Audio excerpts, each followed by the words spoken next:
guys, man. Television, we get it. I knew you'd be here, so.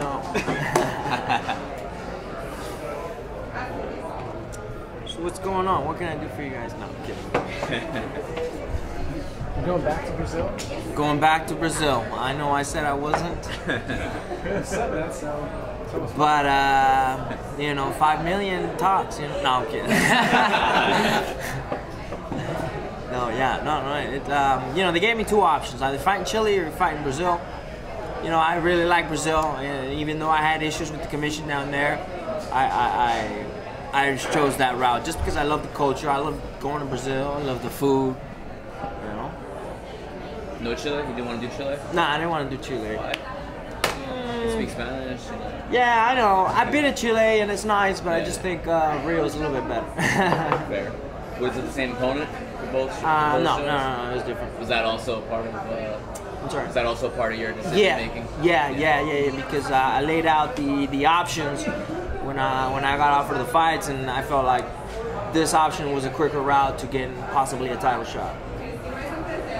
What have you? I mean, Jacare's been around for so long. He's like a legend in the game, and especially in BJJ, he's got some of the best ever. Yeah. How do you approach a fight with someone like that who is older, but he's still very good? Very good. Yeah. Well, you know, you just can only prepare and strategize the best that you can, and I feel like I've done that, and I feel like I'm prepared to the best of my abilities for what he brings to the table. I feel like you said that you're interested in going back to 170 at some point, but you just keep winning fights at 185. Yeah, you keep winning. So how do you? I mean, well, that's the problem. I keep winning, and eventually, you know, I'm going to be fighting for that title at middleweight, which is crazy. But yeah, I mean, my eyes in the back of my head, way in the back. I still have welterweight in mind. Yeah. How do you? Is it a different preparation for each division? Because at middleweight you're facing some pretty big boys. Yeah. How do you approach both of those divisions? Is it different? Not really. The only thing that's different is well, I guess the training does change a little bit because I gotta lose more weight. I gotta slim down. I gotta lose a little bit more muscle. Where at middleweight, I'm kind of trying to bulk up a little bit, you know. I'm not trying to lose that much weight, and I'm not on a super strict diet, and it affects mood, it affects your training, it affects a lot of things. So it seems like you like middleweight a little bit better. Yeah, I mean, I'm very happy. My weight is good right now, and I'm eating full meals, you know, and I'm not depriving myself of completely, you know. I don't feel like I'm suffering through the days, you know, or in a bad mood, you know. So when you say all that, like, why do you think you still have the voice in your head saying welterweight? Well, because I know that I can do it. I know that if I do it right, you know, I mean, I can do it. You know what I mean? But I'm just happy where I'm at right now. I'm doing well, so I'm happy with what's going on right now. Tyron Woodley is the top guy at welterweight, champion. You had a very close fight with him. Some people think that you won that fight. I'm sure you probably think you won that fight. Is that part of the reason why you're thinking, like, I got to 170, I know how good I am compared to Tyron Woodley. I'm just as good as he is. Yeah, absolutely, and that is part of the reason. You know, that fight kind of has like a splinter in me. You know, it's like a splinter in my heart. You know, and I kind of want to get that fight back, make the weight, make it right. You know, and like you said, in a lot of people's eyes, including myself, I won that fight. Can you confirm that he didn't take the penalty for missing weight in that fight? He made a speech saying that he wouldn't accept the 30%. Is that actually happen? That is very true, and he actually contacted me and told me, hey, where can I send you this check? And I told him, man, please don't send that check. I don't want it. I don't deserve it, you know? I felt bad. But then he looked up the gym that I trained at and sent it there. And then I got the check and I'm like, all right. What am I going to do, rip it up? Or I don't know. Should I have? I don't know. Another question. Talking about preparation, you have no trouble going back to these other countries. You fought at Singapore. What's your mindset going into these other countries? Is there any special concern besides fighting in the States? Well, you kind of do have a little bit of homework to do if you go into other countries, you know, just because you gotta eat the right foods, especially while cutting weight, and you don't know the area, and it's just you got a little bit of homework to do before going into these countries. Would you contemplate going back to Mexico and fighting? That one's tough. That one's tough. I love going to Mexico City. I've already done it twice. It's a lot of work because of the elevation training, you know. So it's just a lot of extra work, and you know, you kind of. I like to move my camp there if I'm fighting at Mexico City, but I mean it's a lot of work, you know. With the Woodley fight, it sounds like it's more of a competitive thing than a personal thing, because he did send you that money, and most people wouldn't have done that. Yeah, no, it's absolutely 100% competitive. The only reason why it's personal to me is because I messed up and I didn't make the weight, and I just have that splinter in me, man. It's just personal with me. I'm criticizing myself in that way. Do you think that this is kind of a number one contender type of fight for you at middleweight? Yeah, I feel like the winner of this fight could or will fight for the title later this year. How do you break down the Whittaker Romero fight? Because they fought once before. It was a really close fight. It kind of came down to 1 round. How do you kind of analyze that bout? I felt like Yoel learned a lot from that Robert Whittaker fight, and then he went and fought like he's never fought against Luke Rockhold. I've never seen him compete like that. You know, usually he's more relaxed and kind of looking for one shot, where in the Luke Rockhold fight he was the aggressor. He was coming forward, he was throwing combos, whereas before you kind of just see him look for that one shot, you know. And I feel like he's changed his approach to fighting a little bit.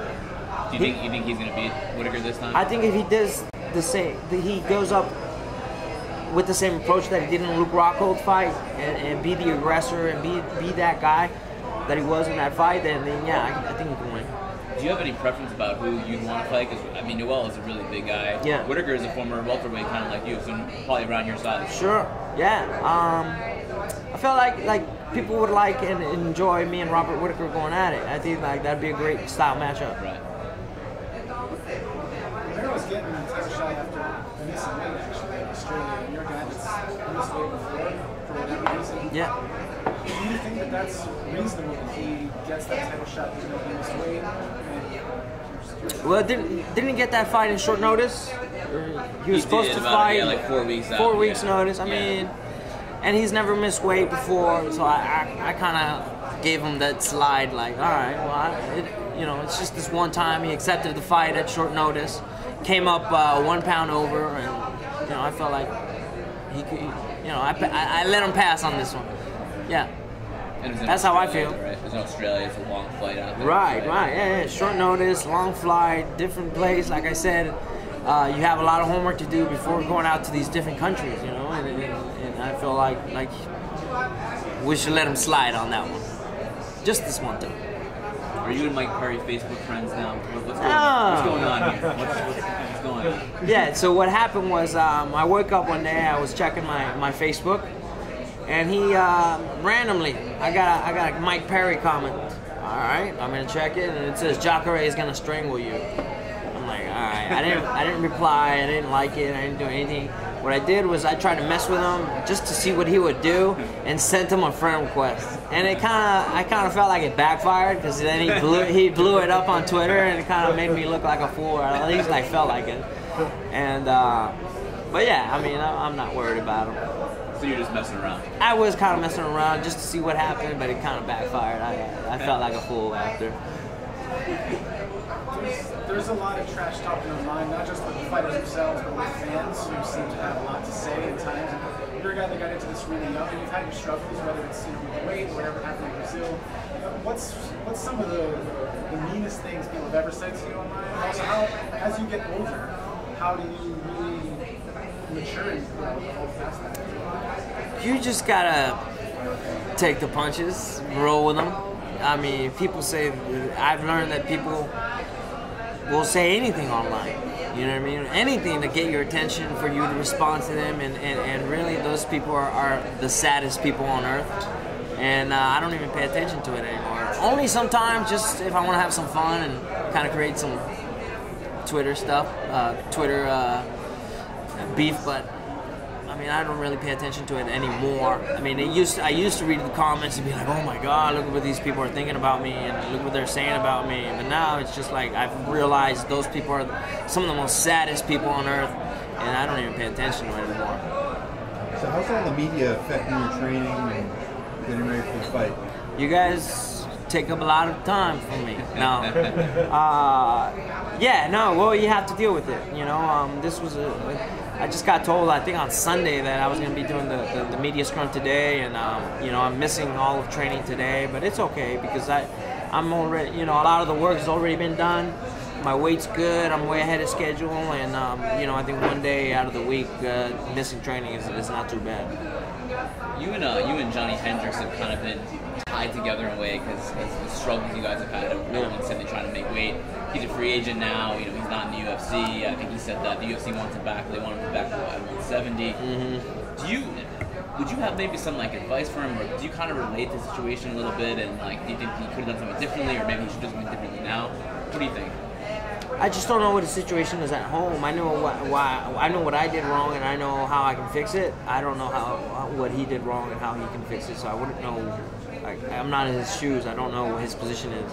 Do you feel some like almost empathy, sympathy? Because I mean, you were kind of in a similar spot at one point. I mean, you're a younger guy, so sure. you kind of learned your lessons maybe earlier. I mean, I feel for him. Yeah. Yeah. And I feel like he gets a lot of crap from a lot of people, which sometimes just is unjustifiable, the comments that he gets, because I sometimes I go on Twitter and read it, but you know, it is what it is. You know, he's got to learn to be able to know and acknowledge his problems, whatever it may be. Whittaker was quite successful against Jacare, just going forward and throwing punches. Right. It's a lot of your style as well, a lot of pressure. Is that Yeah, and Robert's not, you know, doesn't really have a wrestling background or a jiu-jitsu background, and I do. So I feel like I could implement that same game plan, but do it better.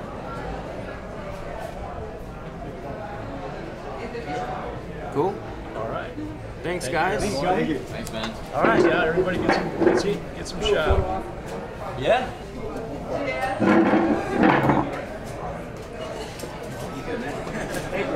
Nice to see you.